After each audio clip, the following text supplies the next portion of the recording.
जय हिंद। कैसे हैं आप सब। आज के सेशन में आप सभी का बहुत बहुत स्वागत है। साइंस क्लासेस में आपका सभी का बहुत बहुत स्वागत है। तो चलिए, आज के इस हम सेशन में हम आसवन विधि के बारे में अध्ययन करेंगे और इसमें हम जानेंगे कि दो गतिशील द्रव्यों को कैसे पृथक किया जा सकता है। तो चलिए, आप सभी जुड़ जाइए। आप सभी का हमें इंतजार रहेगा और हम आप सभी को कमेंट को भी देखेंगे कि आप सभी कितना अध्ययन कर रहे हैं, कितना ध्यान दे रहे हैं हमारी ओर। चलिए, बिना देर के किए हुए शुरुआत करते हैं आज की क्लास को और जानते हैं कि आसवन विधि क्या है और इसमें इस क्रियाकलाप किस तरह से है।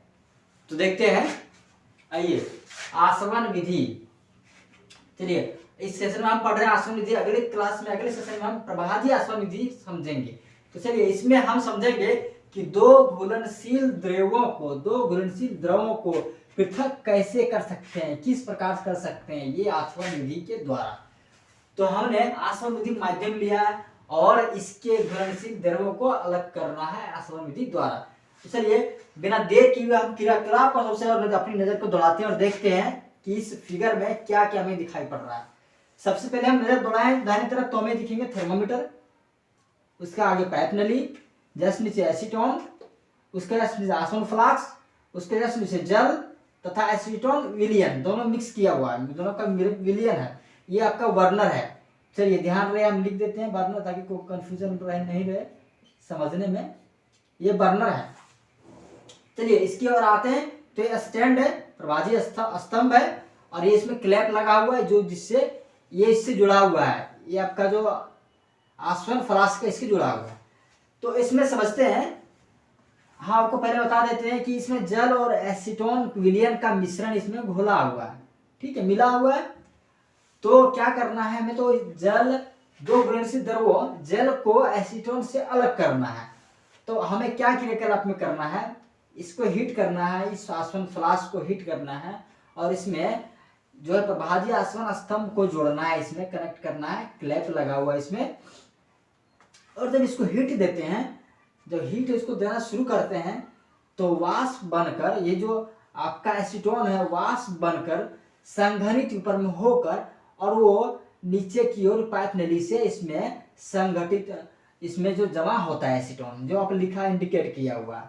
और थर्मोमीटर इसमें लगा हुआ है ताकि इसमें थर्मोमीटर के आप से इसमें इसका टेम्परेचर, तापमान को माप से कि इतना टेम्परेचर बढ़ रहा है, ठीक है।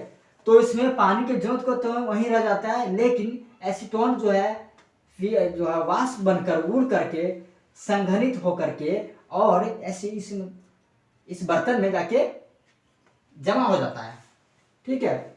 और यह एसीटोन आसवन फ्लास्क को इसको मदद करता है संगठित करने में और सारी मदद करता है इसको ठंडा करने में, ठीक है। तो हमने ये देखना, यहाँ पे लिखा हुआ जैसे देख सकते हैं, दो घुलनशील द्रवों का आसवन विधि द्वारा पृथक्करण। तो चलिए, आपने तो कुछ समझा, फिर इसको और समझते हैं विस्तार से। देखिए, दो घुलनशील द्रवों का पृथक्करण समस्त विधि आसवन प्रक्रिया पर आधारित है, इस प्रक्रिया पे आधारित है। क्रियाकलाप किए गए निम्न विधि को आसवन विधि कहा जाता है, इस विधि को आसवन विधि कहते हैं। इसका उपयोग वैसे मिश्रण को पृथक करने में किया जाता है जो विघटित हुए बिना उबलते हैं। देखिए, इसका उपयोग वैसे मिश्रण को पृथक करने में किया जाता है, वैसे मिश्रण को अलग करने में किया जाता है जो विघटित हुए बिना उबलते हैं। बिना विघटित हुए वो क्या होते हैं, उबलते हैं, ठीक है।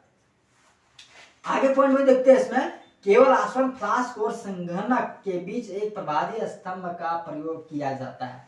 केवल आसवन नहीं, आसवन विधि में ही जो है आसवन फ्लास्क और संघनक के बीच, आसवन फ्लास्क और संघनक, फ्लास्क ये है और संघनक के बीच जो है एक प्रभाजी स्तंभ ध्यान रहे का प्रयोग किया जाता है। तो इसमें ही सिर्फ प्रयोग होगा एक प्रभाजी आसवन स्तंभ है। ये क्या है, प्रभाजी स्तंभ, ये वाला, ठीक है। तो इसमें आसवन फ्लास्क और संघनक के बीच प्रभाजी स्तंभ का प्रयोग किया जाता है। केवल आसवन फ्लास्क और संघनक के बीच में प्रयोग किया जाता है प्रभाजी स्तंभ, ठीक है। हमसे लास्ट में देखते हैं, साधारण प्रभाजी स्तंभ एक नली होती है। साधारण प्रभाजी स्तंभ जो है एक नली होती है, ठीक है, ये नली होती है जो कि शीशे के गुटकों से भरी होती है। क्या, शीशों के गुटकों से जो है प्रभाजी आसवन स्तंभ ये जो है गुटकों से भरी होती है।